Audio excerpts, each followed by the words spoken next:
2013 March 13 cysteine ചാപ്പലിന്റെ ചിമ്മിനിയിൽ നിന്ന് വെളുത്ത പുകയുയർന്നപ്പോൾ ഒരു ചെറിയ പെട്ടിയുമായി കോൺക്ലേവിനെത്തിയ കർദിനാൾ ജോർജ് ബർഗോളിയോ നിറമെഴികളോടെ നിന്നു.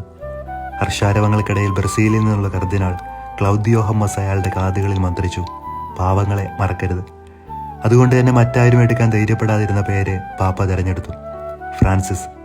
എന്നിട്ട് വത്തിക്കാൻ ചതുരത്തിൽ ഒരുമിച്ചുകൂടി ആയിരങ്ങൾക്ക് മുൻപിൽ തലകുനിച്ച് ആശീർവാദം സ്വീകരിച്ചു. പിന്നെ അയാളുടെ ഓരോ പ്രവൃത്തിയിലും മിന്നിമറഞ്ഞത് ക്രിസ്തു തന്നെയായിരുന്നെന്ന് ലോകം അടക്കം പറഞ്ഞു. 2 പതിറ്റാണ്ടിനിടയിൽ ഒരിക്കൽ പോലും സ്വന്തം നാട്ടിലേക്ക് മടങ്ങിയതുമില്ല.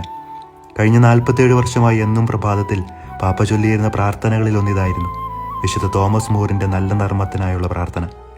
ദൈവമേ, എനിക്ക് നർമ്മബോധം നൽകുക, അത് ആസ്വദിക്കാനും പിന്നെ ആ നർമ്മം മറ്റുള്ളവരുമായി പങ്കുവെക്കുവാനും അനുഗ്രഹിക്കുക. മരിക്കുമ്പം നിങ്ങളുടെ കുഴി വെട്ടുന്നോൽ പോലും കരഞ്ഞു പോകും വിധം അത്രമേൽ ഹൃദ്യമായി ജീവിക്കണമെന്ന് എഴുതിയത് ആരാണ്?